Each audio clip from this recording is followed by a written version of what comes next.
시간 우리에게 주신 하나님 말씀은 시편 19편 7절로 8절 말씀입니다. 구약 성경 815면에 있습니다. 시편 19편 7절로 8절입니다. 두 구절이니까요. 우리 한 목소리로 큰 소리로 또박또박 한번 말씀을 읽어보겠습니다. 여호와의 율법은 완전하여 영혼을 소성시키며 여호와의 증거는 확실하여 우둔한 자를 지혜롭게 하며 여호와의 교훈은 정직하여 마음을 기쁘게 하고 여호와의 계명은 순결하여 눈을 밝게 하시도다. 아멘. 네. 우리가 지난번에 하나님의 말씀에 대해서 한번 살펴보았죠. 조금 몇 주 지났는데 기억나십니까? 하나님의 말씀. 하나님의 말씀이 뭐라고 했습니까? 성령의 감동으로 쓰여졌다라고 말씀드렸습니다. 하나님의 말씀은 성령의 감동으로 쓰여진 거다.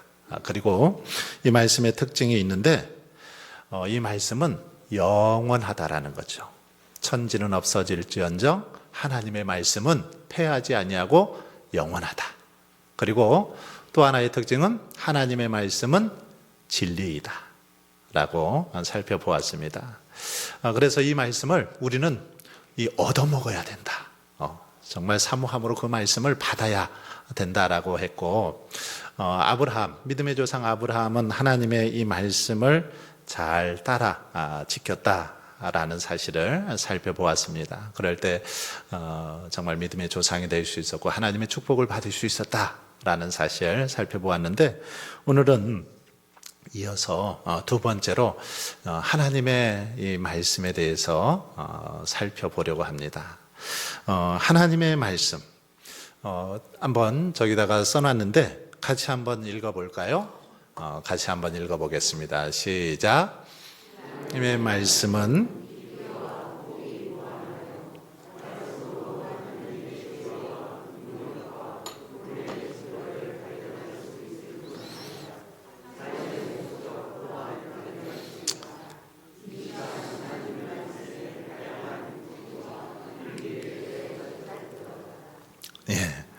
자, 하나님의 말씀은 깊이와 폭이 무한하다. 이 말씀의 깊이 그리고 이 폭 무한합니다. 끝이 없죠. 이 말씀의 깊이에 빠져들면 빠져들수록 더 깊은 그 말씀의 깊이로 우리가 들어갈 수 있고, 또 이 폭도 무한하기 때문에 얼마든지 넓게 하나님의 말씀을 살펴볼 수 있는 걸 볼 수 있습니다. 하나님의 말씀, 특별히 하나님의 지혜와 그분의 그 증거를 발견할 수 있죠. 하나님의 지혜, 하나님의 능력, 그것이 무엇인지 말씀을 읽다 보면 그 속에서 하나님의 지혜를 깨닫게 되고 하나님의 능력을 발견할 수 있는 것, 바로 말씀이다라는 것이죠. 그래서 이 시간에도 이 하나님의 말씀에 대해서 살펴보면서 은혜를 나누고자 하는데, 우리가 오늘 읽은 말씀 시편 19편 7절로 8절 말씀을 다시 한번 보겠습니다. 한번 넘겨주실래요? 자, 여기 말씀 아까 읽으셨으니까 이 말씀을 읽고 다음 질문에 답해보라 했는데, 자, 하나님의 말씀의 특징에 대해 말해보라 했어요. 하나님의 말씀의 특징 앞으로 한번 넘겨볼게요. 자, 하나님의 말씀의 특징을 찾아보세요. 여기서 어떤 특징이 있습니까? 여호와의 율법은 완전하여, 그렇죠. 하나님의 말씀의 특징, 완전하다라는 특징이 있습니다. 완전하다, 아무런 어떤 흠이 없다라는 거죠. 100%, 이게 완전이라고 하죠. 그 볼링, 혹시 이렇게 조금 젊으신 분들은 볼링을 쳐보셨을 텐데, 볼링 용어 중에 퍼펙트라는 그런 용어가 있습니다. 퍼펙트. 이 퍼펙트는 1프레임부터 해서 10프레임까지 핀이 10개씩 있거든요. 이 핀을 하나도 남겨놓지 않고 한꺼번에 스트라이크로 총 11번을 치면 퍼펙트 이러거든요. 하나라도 못 쓰러뜨리면 퍼펙트가 아닙니다. 이 퍼펙트 대단한 기록인데, 이렇게 완전하다라는 것은 아무런 흠이 없다. 그래서 성경 말씀을 정확무호하다라고 그렇게 말하죠. 전혀 성경 말씀은 한치 오차나 실수나 틀린 게 없다라는 것입니다. 완전하죠. 하나님의 말씀의 특징입니다. 두 번째는 뭡니까? 영혼을 소성시키며, 소성시키다. 소성시키는 게 뭡니까? 소성시키다. 살리다. 이렇게 정신을 잃어버린 사람을 그 정신이 이렇게 깨어나도록 하는 것을 소성이라고 하죠. 그 하나님의 말씀의 특징, 소성시키는 그런 특징이 있고, 자, 그 다음에 또 확실하여, 여호와의 증거는 확실하다라는 특징이 있습니다. 확실하다, 의심할 바 없이 분명하다. 이게 확실하다. 하나님께서 약속하시면 확실하게 응답해 주시죠. 이걸 확실하다 그렇습니다. 어떤 사람, 그 사람은 한번 약속하면 확실해. 우리가 그렇게 말할 때 확실하다라고 말하는 거죠. 하나님의 이 말씀들, 우리에게 많은 말씀들을 이렇게 해 주셨는데 그 말씀 그대로 이루어질 것이 확실하다라는 거죠. 또 어떤 특징이 있습니까? 지혜롭게 하고 하나님의 말씀은 우리를 지혜롭게 합니다. 또 정직하다. 하나님의 말씀은 정직합니다. 세상의 거짓된 교훈과 달리 마땅히 가야 할 길로 그렇게 바르게 선포하는 그런 말씀, 바로 하나님의 말씀이죠. 그리고 또 어떤 말씀이 있냐면 순결하다.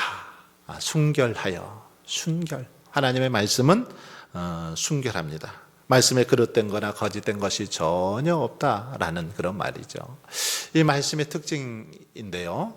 이 특징이 있고, 이 말씀, 이런 말씀의 특징과 함께, 자, 2번 보시면 이 하나님의 말씀에서 얻는 유익을 말해 보십시오 했는데, 특징이기도 하지만 또 유익이라고 조금 구분해서 살펴보면, 다시 한번 보시면 이 유익, 그렇기 때문에 이렇게 하나님의 말씀은 완전하고 또 확실하고 그리고 정직하고 순결한데, 이 말씀을 통해서 우리에게 주시는 유익이 있습니다. 이 말씀을 잘 우리가 묵상할 때, 이 말씀을 가까이 할 때 주시는 축복이 있죠. 바로 영혼을 소성시킵니다. 소성시키는 거. 이런 유익이 있습니다. 정신을 잃었다가 다시 깨어나는 거, 이게 소성하는 거다라고 했는데, 하나님의 말씀을 가까이 할 때 우리의 이 영혼이 살아난다라는 거죠. 우리의 죽은 영혼이 살아나고 우리의 영이 새로워지는 능력, 말씀 안에 있다라는 것입니다. 또 한 가지는 우둔한 자를 지혜롭게 한다. 우둔한 자들에게는 지혜를 주시는 게 하나님의 말씀입니다. 그래서 하나님의 말씀을 열심히 공부하고 묵상할 때 이 땅에서 공부 많이 못했어도, 좋은 대학 나오지 못했어도 훨씬 더 지혜롭게 살아가는 것을 볼 수 있습니다. 그리고 또 하나는 마음을 기쁘게 한다. 마음을 기쁘게 한다. 말씀을 읽을 때 우리 마음속에 기쁨이 충만하게 되죠. 말씀을 통해서 평안을 주시고 말씀을 통해서 하나님의 은혜를 체험할 수 있기 때문입니다. 그리고 또 눈을 밝게 하는 유익이 있습니다. 여러분, 눈을 밝게 한대요. 노안이 이렇게 밝아지는 건 아니고, 이게 무슨 말입니까? 옳고 그름을 분별할 수 있는 그런 지혜를 주신다라는 것입니다. 이 땅에서 어떤 것이 하나님께서 기뻐하시고 원하시는 삶인지 이것을 분별할 수 있는 그런 능력을 주신다라는 라는 말씀이죠. 그러니까 말씀을 우리가 가까이 해야 될까요? 안 해야 될까요? 가까이 해야 됩니다. 이런 좋은 유익들이 말씀을 읽을 때 주어지는 축복이기 때문입니다. 자, 그 다음 시편 19편 이제 아까 7절 8절 읽었는데 10절 11절 이 말씀을 같이 한번 또 읽어보겠습니다. 시작.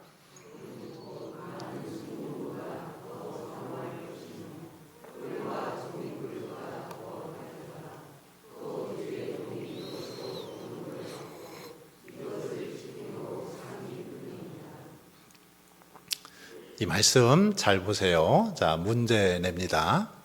어떤 자세로 우리가 성경을 대해야 하는가? 첫 번째, 어떤 자세로 우리가 성경을 대해야 될까요? 여기 보니까 어떤 자세로? 네, 순금보다 더 사모해야 된다. 이렇게 말하고 있습니다. 순금, 여러분 금 좋아하시죠? 별로 안 좋아하세요? 금 좋아하시는 것 같더라고. 보니까 막 금반지도 끼고 금 팔찌도 다 끼고 다니시더라고 보니까. 금을 좋아하시는 것 같아요. 그런데 이 순금보다 더 사모해라. 순금 반지, 순금 목걸이 이렇게 목에 거는 것보다 이 말씀을 보고 듣고 말씀을 묵상하는 일을 더 사모해라. 이렇게 말씀하고 있습니다. 말씀을 사모해야 된다라는 거죠. 자, 그 다음에 보니까 또 주의 종이 이것으로 경고를 받고 이것을 지킴으로 이것을 지킴으로 무슨 말입니까? 말씀을 어떻게 받아야 되냐면 말씀의 경고를 듣고 지켜야 된다. 말씀의 경고를 받고 지키는 자세로 말씀을 대해야 된다라는 것입니다. 말씀을 읽을 때 하나님께서 이 말씀을 통해서 내게 어떤 명령을 하시는지, 어떻게 하나님께서 권면하고 계시는지, 뭐라고 말씀하시는지 그 경고를 잘 받고 그 받은 경고를 어떻게 해야 돼요? 지켜야 된다. 이게 말씀을 대하는 자들의 자세라는 것입니다. 그냥 한번 읽고 한쪽에다 성경 말씀 팽개쳐 놓는 것이 아니라 말씀을 들었다면 이 말씀을 통해서 하나님께서 뭐라고 내게 말씀하시는지, 내 삶의 어떤 부분이 좀 변화되고 바뀌어지기를 하나님께서 원하시는지를 말씀의 경고를 잘 듣고 지켜야 된다. 이게 말씀을 대하는 자세입니다. 자, 그리고요, 성경의 특징은 무엇인가 했는데 성경의 특징이 뭡니까? 말씀의 특징이 뭐예요? 저 한번 성경 구절에서 찾아보세요. 꿀과 송이꿀보다 더 달다. 시인은 이 하나님의 말씀을 꿀과 송이꿀보다 더 달도다. 꿀 좋아하시죠? 꿀 마시잖아요. 송이꿀. 이 송이꿀이 뭐예요? 송이꿀. 이 송이꿀은 이렇게 그 벌집에 이렇게 그 들어있는, 원래 이렇게 석청 같은 거나 이런 벌집에서 딱 그 밀랍 상태로 벌이 들어있는 꿀, 이걸 송이꿀이라고 하거든요. 그 이제 송이꿀을 이렇게 체해 같은 데 걸러서 우리가 이제 꿀을 만들잖아요. 이렇게 이제 만들어서 그 치해서 먹는 건데, 이렇게 벌집 속에 있는 그 꿀, 그게 훨씬 더 보기도 좋고 맛있더라고요. 그래서 꿀을 팔 때 어떤 분들은 그냥 그대로 그렇게 팔잖아요. 딱 어떤 양봉이나 이런 걸 하면 그 벌집채 해가지고 팔아서 그거 이제 집에서 내려서 먹기도 하고 그러는데, 송이꿀 정말 생각만 해도 막 꼴깍꼴깍 침이 넘어가죠. 너무너무 맛있습니다. 그런데 하나님의 말씀이 이 송이꿀보다 더 달다. 정말 그 하나님의 말씀이 이렇게 단 거 혹시 체험해 보신 적 있습니까? 말씀이 너무너무 달아서 계속 막 먹고 싶을 때, 그럴 때 없으세요? 지금 시인은 말씀이 그렇다라는 것입니다. 저와 여러분도 말씀이 그랬으면 좋겠어요. 하나님의 말씀을 묵상할 때 너무너무 달아서 정말 계속해서 먹고 싶고 그 말씀으로 인해서 기쁨이 충만한 그런 은혜가 있기를 바랍니다. 바로 이 성경의 특징, 송이꿀보다 더 달다. 그래서 많은 믿음의 사람들은 이 말씀을 매일같이 묵상해도 질리지 않고 매일매일 그렇게 사모하며 말씀을 먹었던 걸 볼 수 있습니다. 자, 세 번째, 성경을 통해서 어떤 복을 우리가 받을 수 있을까요? 그러면 어떤 복? 자, 어떤 복입니까? 예, 상이 크니이다. 상이 크다.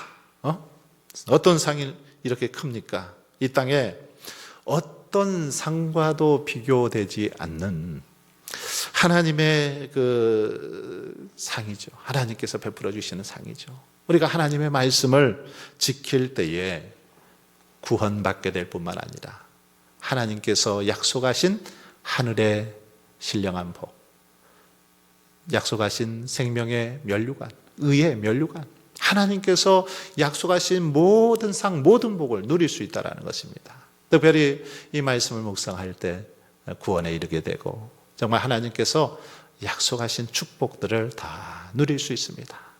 그렇기 때문에 우리가 말씀을 가까이 해야 되는 거죠. 상이 크기 때문에 상을 받기 위해서 이 말씀을 늘 묵상해야 된다라는 사실입니다. 같이 한번 읽어볼까요? 이 워너메이커, 미국의 이 백화점 왕이고 최신부 장관을 했던 사람인데 이분의 고백이에요. 같이 한번 읽어보겠습니다. 시작.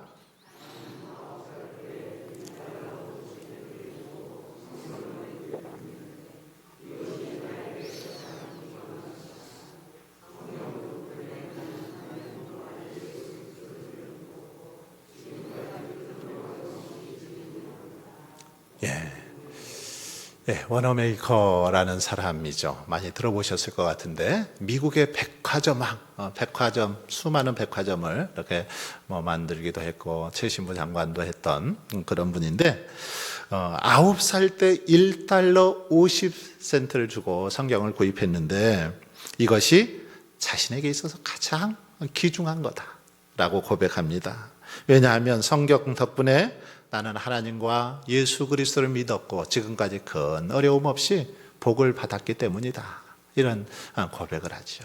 어렸을 때 성경을 구입해서 그 성경 말씀을 꾸준히 읽고 묵상하며 살았더니 하나님께서 놀라운 축복을 해 주셨더라는 그런 고백인 것을 볼 수 있습니다. 자, 이제 3분 넘어가겠습니다.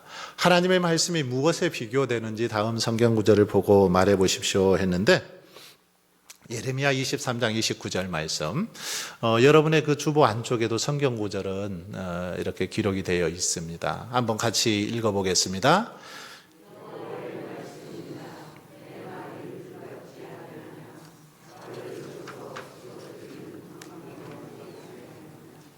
자, 여기 이 말씀을 한번 보세요. 무엇에 지금 비교를 하고 있습니까? 하나님의 말씀을? 내 말이 불같지 아니하냐. 하나님의 말씀을 불로 표현을 하고 있습니다. 불로 묘사하고 있죠. 불, 어떤 능력이 있습니까? 모든 것을 다 태우는, 소멸하는 그런 능력이 불이죠. 이 자그마한 이 불씨라도 그래서 이 불이 번지면 큰 산도 다 태워버리고 엄청난 그런 위력이 있는 게 불인데 바로 하나님의 말씀이 불과 같다라는 것입니다. 그래서 불 같은 하나님의 말씀이 우리 심령에 꽂힐 때, 임할 때 어떻게 될까요? 우리 심령 속에 있는 더럽고 추한 죄악들이 말씀을 통해서 불살라 태워지는 겁니다. 말씀을 통해서 새로워지는 거죠. 불 같은 그런 능력, 하나님의 말씀입니다. 그리고 또 어떤 능력이 있어요? 바위를 쳐서 부스러뜨리는 방망이 같지 아니하냐. 방망이, 말씀, 이 방망이입니다. 방망이. 얼마나 이 방망이가 크든지 바위를 부스러뜨릴 정도의 방망이. 큰 이 한마 같은 거 막 아주 큰 걸로 막 바위 깨잖아요. 근데 아마 그거보다 더 크고 능력 있는 게 바로 말씀이죠.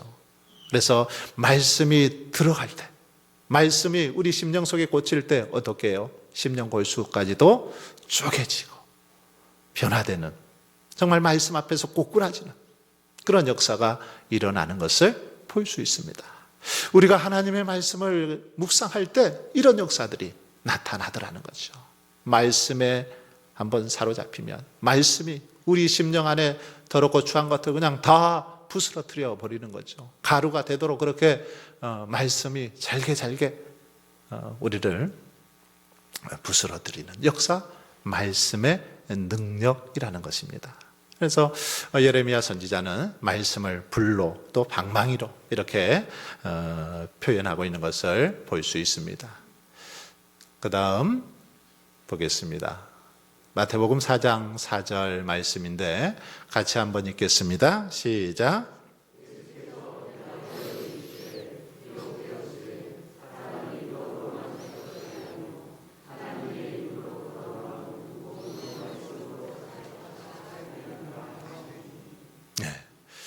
너무나 잘 아는 말씀이죠.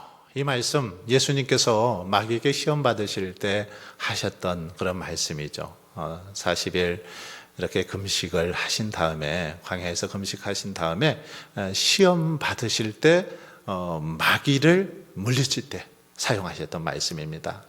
마귀가 뭐라고 예수님을 유혹합니까? 이 돌로 떡덩이가 되게 해봐라 유혹하니까 주님께서 사람이 떡으로만 살 것이 아니고 하나님의 입에서 나오는 모든 말씀으로 살 것이니라, 이 말씀을 하셨는데, 자 여기 보니까 말씀, 이게 말씀이 어떤 것에 비교가 되고 있습니까? 우리 삶의 양식으로 비교가 되고 있죠. 우리 인생의 양식이라는 것입니다. 떡, 음식, 육의 양식이죠. 하나님의 말씀은 우리 영혼의 양식입니다. 양식. 그렇기 때문에 우리가 점심 맛있게 드셨잖아요. 부활절 특별히 오늘 이렇게 맛있는 거 여전도에서 준비를 잘 해주셨는데 이 음식을 맛있게 드셔야 건강하고 우리가 또 이렇게 정말 힘있게 또 일도 하시면서 그렇게 살아가는 거 아닙니까? 근데 음식을 못 드시면 어떻게 합니까? 그냥 이제 나중에는 지쳐 쓰러지는 거죠. 음식을 드시지 못하면 힘이 없어서 살 수 없습니다. 마찬가지로 하나님의 말씀을 영의 양식으로 그렇게 지금 표현하고 있는데, 이 영의 양식인 하나님의 말씀, 우리가 매일 이 말씀을 먹지 않으면 우리 영은 성장할 수 없습니다. 우리의 영은 힘이 없어져요. 영혼이 힘이 없어지고 지쳐서 유혹에도 어떤 시험에도 쉽게 무너지고 넘어질 수밖에 없는 것입니다. 그래서 영의 양식인 하나님의 말씀, 우리가 더 이 말씀을 사모하고 이 말씀을 잘 먹고 마셔야 된다라는 사실을 가르쳐 주고 있죠. 그래서 예수님도 이 말씀을 통해서 정말 하나님의 사람들, 우리 그리스도인들 떡으로만 사는 것이 아니라 바로 하나님의 입에서 나오는 말씀, 이 말씀으로 살아간다. 아주 중요한 그런 이야기를 해주셨습니다. 그렇습니다. 우리 그리스도인들은 하나님의 말씀으로 무장이 되고 말씀으로 충만한 그런 삶을 살아야 된다라는 것이죠. 말씀으로 우리의 영이 충만할 때 지혜롭게 살아갈 수 있고 능력 있는 삶을 살아갈 수 있기 때문입니다. 이제 마지막 한번 이 말씀 같이 읽어 보도록 하겠습니다. 시작.